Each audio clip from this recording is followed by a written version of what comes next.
60 ఏళ్ల తెలంగాణ ఆకాంక్ష నెరవేర్చిన ఘనత కాంగ్రెస్ అగ్రనేత సోనియా గాంధీదని ఇబ్రహీంపట్నం ఎమ్మెల్యే మల్రెడ్డి రంగారెడ్డి వెల్లడించారు. జూన్ 2న తెలంగాణ రాష్ట్ర ఆవిర్భావ దినోత్సవాన్ని పురస్కరించుకుని ఆదివారం ఉదయం ఇబ్రహీంపట్నం చెరువుకట్టపై ఉన్న అమరవీరుల స్తూపానికి నివాళులర్పించి వారి త్యాగాలను స్మరించుకున్న ఇబ్రహీంపట్నం ఎమ్మెల్యే మల్రెడ్డి రంగారెడ్డి అనంతరం ఇబ్రహీంపట్నం నియోజకవర్గ క్యాంపు కార్యాలయంలో ఏర్పాటు చేసిన జాతీయ పతాకావిష్కరణ కార్యక్రమంలో పాల్గొనే మువ్వలున్న జాతీయ జెండాను ఎగరవేశారు. ఇబ్రహీంపట్నం ఎమ్మెల్యే మల్రెడ్డి రంగారెడ్డి కార్యక్రమంలో ప్రభుత్వ అధికారులు, ఉద్యమకారులు, ఇబ్రహీంపట్నం నియోజకవర్గ ప్రజాప్రతినిధులు, కాంగ్రెస్ పార్టీ రాష్ట్ర, జిల్లా, మండల, మున్సిపల్ నాయకులు పాల్గొనడం జరిగింది.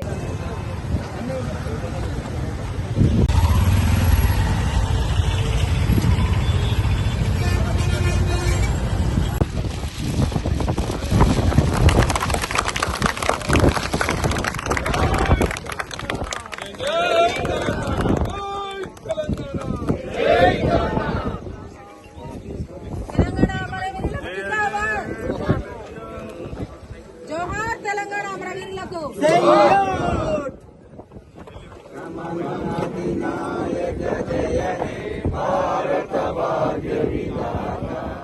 పంజాబ సింధు గుజరాత మరాఠ ద్రావిడ ఉత్కళ వంగ వింధ్య హిమాచల యమునా గంగా ఉచ్చల